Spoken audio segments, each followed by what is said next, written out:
I told a bunch of guys that they need to go get 10 business cards and shake 10 hands and get to know people, and they actually did. So what'd you learn? And they said, I learned that I don't like talking to strangers. Before we start this video, I just want to say that the US is not better than Korea in any way. They're just different. We're simply just sharing our observations. My hope is that any Koreans doing business with Americans can learn some things from this video. Alright, enjoy. 안녕하세요 여러분. Hey guys, how's it going? It's Sean. I'm here today with my friend Tom. Hi, my name is Tom. I have been doing mergers and acquisitions, or M&A, or in Korean they call it 인수합병, for over 20 years. Right, and so for anybody who doesn't know, that just means Tom is an expert at buying and selling companies. So today we're going to talk about things that shocked us about business practices in Korea. But Tom, I'm actually curious, can you tell me a little bit about your background? Where are you from? Where did you grow up and how did you get to Korea? Born in Korea, immigrated to the US when I was 6 years old, grew up in Maryland, went to college, worked a few years, and then I came back to Korea to learn Korean because my parents forbade speaking Korean in the home so that I could learn English faster. So I had to relearn Korean, and then worked here for a while at Hanmyeoneng, got married, went back to the United States to get my MBA, worked and lived in the US for 7 years, and then I came back to Korea, Hong Kong for 2 years, and then I came back to Korea again. So this recent stint, this is my 9th year. Would you consider yourself to be more culturally American or Korean? Oh, I'm definitely culturally American. Okay, you're representing America with me. Growing up in the US, you are encouraged to debate or argue a point in class from elementary all the way to high school, college, right? So the act of having a polite or sometimes just having a rather aggressive debate is something that you're not afraid of because you've been doing it most of your life. But I found that that type of debate culture doesn't exist in Korea. So elementary school through college, no professor or teacher encourages the kids to debate and argue. So what I found is that in meetings in Korea, somebody senior says something, or maybe somebody says something once or twice to kind of slightly politely maybe kind of disagree, but if it's not going anywhere, depending on whoever's more senior, everybody else kind of aligns themselves to the senior person because they don't want to see the debate or they don't want to have a debate, right? Or if they're all of like similar age or similar hierarchical position, it can get into a shouting match and get really aggressive. It's much more difficult to have a constructive debate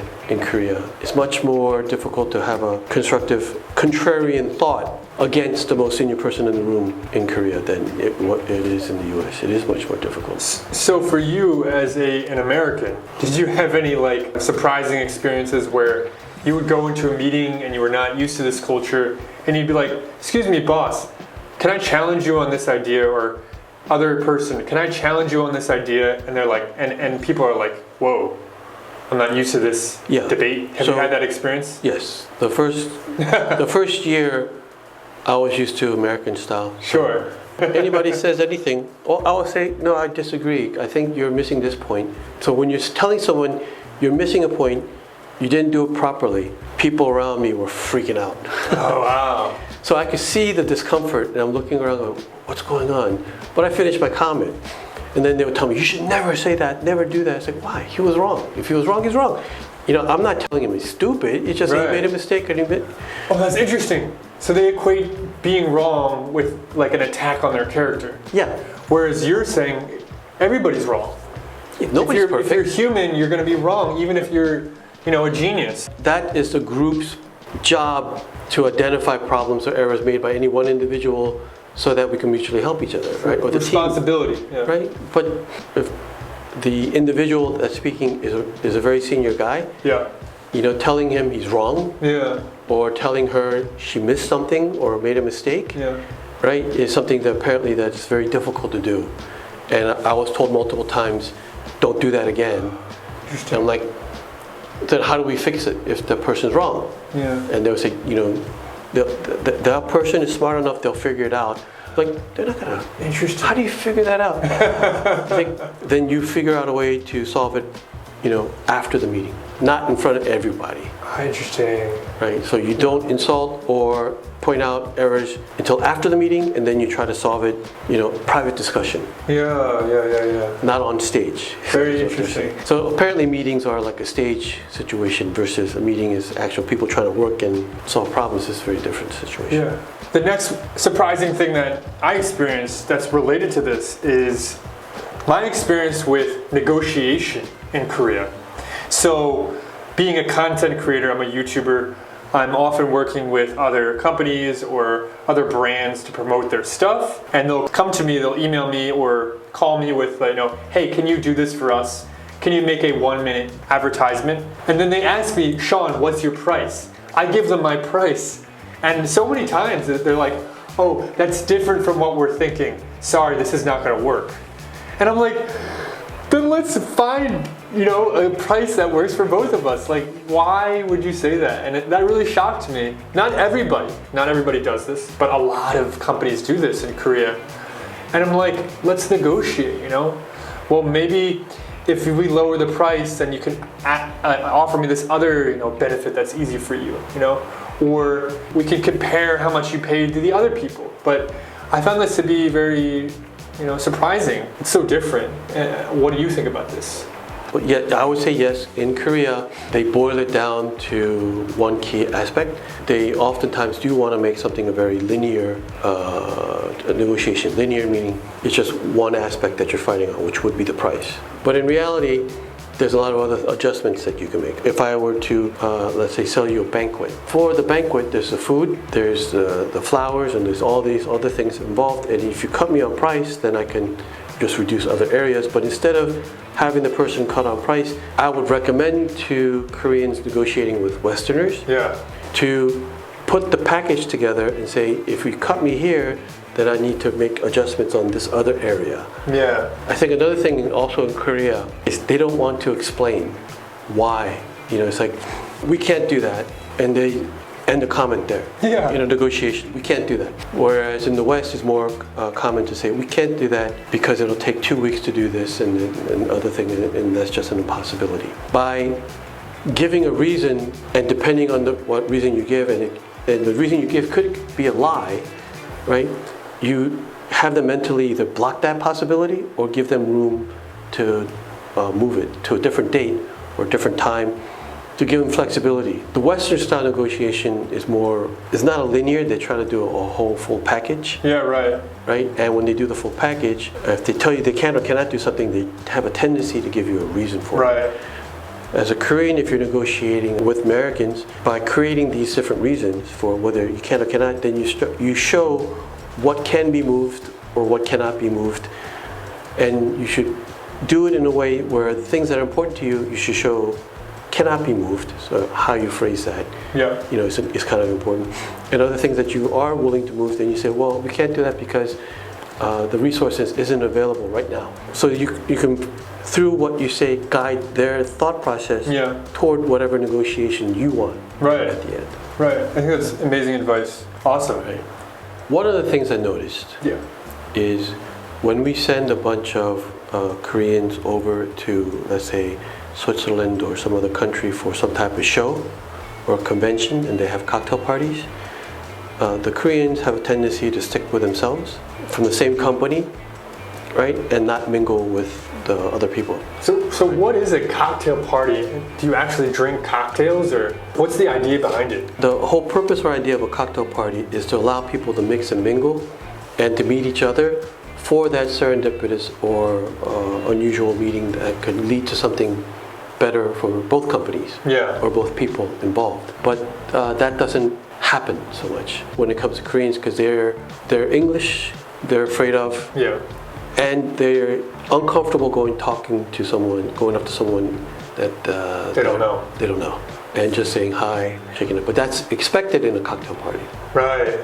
So it's kind of like a business casual type of environment where you're kind of wearing a suit, maybe a tie, maybe a button down, and you've got a drink in your hand. Right. And it's like, hey, I'm Sean. What's your name? I work in this company. I live in this city. And so what do you do? Right. Oh, I work in that company. Oh, wow. There's a lot of potential synergy there. Right. What do you think about this idea? That's great. Cool. Let me give you my phone number. This is like, I guess, the example interaction in a cocktail party, maybe, right? Admittedly, most cocktail parties, I would say 90% of the interactions don't lead to anything.